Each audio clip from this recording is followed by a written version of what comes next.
although it's called negative feedback, it can actually have very positive effects on the body because it helps to maintain homeostasis, aka balance.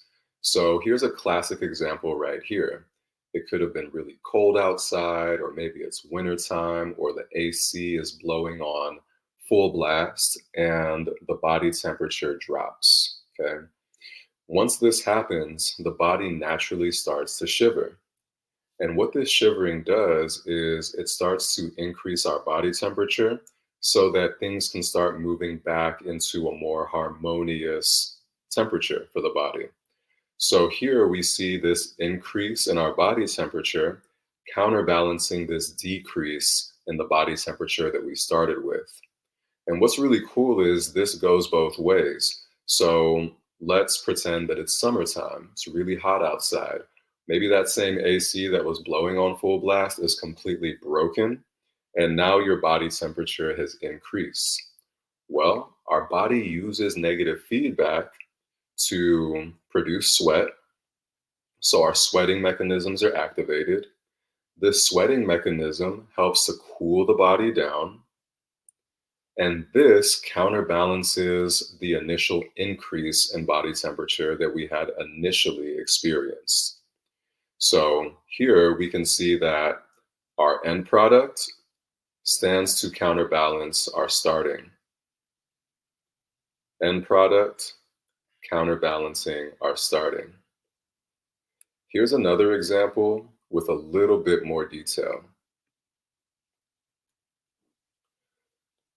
So similar to temperature, our body is also keeping balance of sugar as it circulates throughout the blood.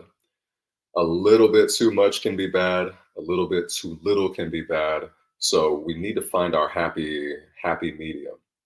So whenever our blood sugar is too high, what our body tends to do is release insulin.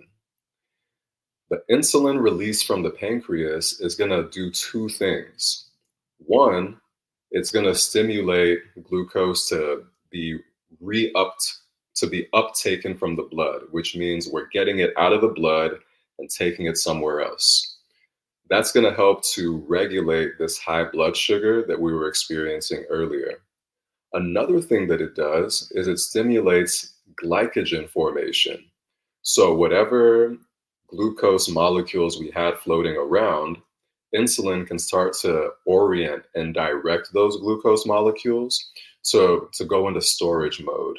And this storage mode that we see is disguised as glycogen.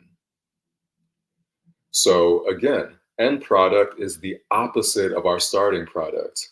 If we're starting with high blood sugar, our bodies tend to release hormones like insulin to help to eventually lower blood sugar. Conversely, if we're starting with low blood sugar that's lower than our body would like for it to be, again, we can look to the pancreas to release glucagon, which then does something that's almost like the opposite of insulin, which is it's going to take that glycogen that was storing all of our glucose and it's going to chip away at it so that now we have free glucose floating around in the blood. This free glucose floating around is what is going to be identified as a raise in our blood sugar. Again, we're seeing our starting point, which is low blood sugar. We're seeing our hormones coming to maintain a sense of harmony with our blood sugar. And then at the end of the day, our blood sugar goes up to counterbalance this drop.